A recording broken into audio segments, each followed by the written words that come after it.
I'm so excited to share something with you. I just got back from Spain and I love learning new recipes whenever I go out of the country. And you know, Spain is known for their fruits and their vegetables and their gazpacho. The gazpacho, this is how we have gazpacho, you know, paella. But I had the most delicious gazpacho and I said, well, what's in it? Can I have the recipe? No, but here are the ingredients. I won't tell you how much or anything like that. You know, chefs, I don't know why they're like that. I just don't understand, but anyway, they are. So I got the list and then I remembered a Chef Alon here in Los Angeles.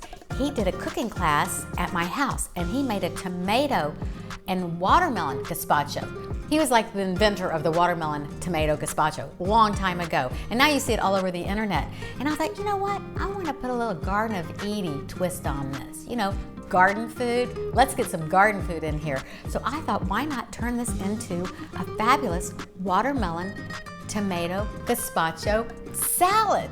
Fantastic. Let me show you what's in it. Here are the ingredients. I got some of the ideas from Spain, some from the French chef, and some from a little old girl from Texas living in Santa Monica. Here's what we start with. Watermelon, red bell pepper, celery, cucumber. When you eat this, you're gonna feel so hydrated. Those wrinkles are just gonna go away. Well, that's what I'm hoping for. Okay, now we've got some very, very thinly sliced red onion. I really recommend thinly sliced because who wants a big old chunk of red onion? It's very spicy, you know? And then I got these heirloom red tomatoes and yellow, little tiny yellow ones. And I just cut them in half because you want all different sizes. You want squares, you want slices, you want something thin, something thick. Okay, a little bit of jalapeno. Now, some people can't take the heat, especially in the summer. But I'm from Texas and I like it hot. Some like it hot, some don't, some not, whatever. Okay, so lastly, we're gonna add a little bit of lime juice. It doesn't really even need a dressing because this is so hydrating, it's so filled with water. Now, I came up with a little trick. In a lot of gazpachos, they'll add bread to thicken it, make it creamier. Haven't you had one that's very thin and then one that's kind of thick and creamy? That's bread. Well, you know, white bread doesn't really do anything for your body. So I came with this idea. I got that Ezekiel sprouted tortilla and I toasted it. But before I toasted it in the oven, I painted it with lime juice, a little cumin, a little sweet paprika. Doesn't that sound good? And so then what I did was I broke it all up and put it in a spice grinder. And now I have all these little crumbs. We're gonna put this on top too. So can you imagine all this juicy stuff and then a little bit of crunch, and it is divine. So let's plate this baby up. Easy peasy, right you guys? And here's the garden part of you guys.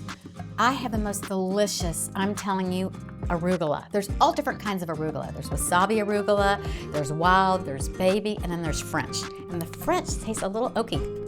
So that is gonna be my bed for this incredible, beautiful, easy to make salad. What do you say? Are you salivating yet? I am. The spiced tortilla is gonna add such a zing because of the spices, the cumin and the sweet paprika and the lime juice. I'm gonna spike it with some mint. You could do basil. You could do basil and mint, whatever spices you want. Now the last coup de grace is I'm gonna sprinkle some of these Ezekiel breadcrumbs. And it is gonna give such a little tiny crunch, a healthy one, because it's sprouted, it's whole grain, and it's delicious. Oops, I did it again. Happy summer, everyone. I hope you make this delicious watermelon tomato gazpacho salad. And you know what we like to say at the Garden of Eydie? Health is serious. Leave fun.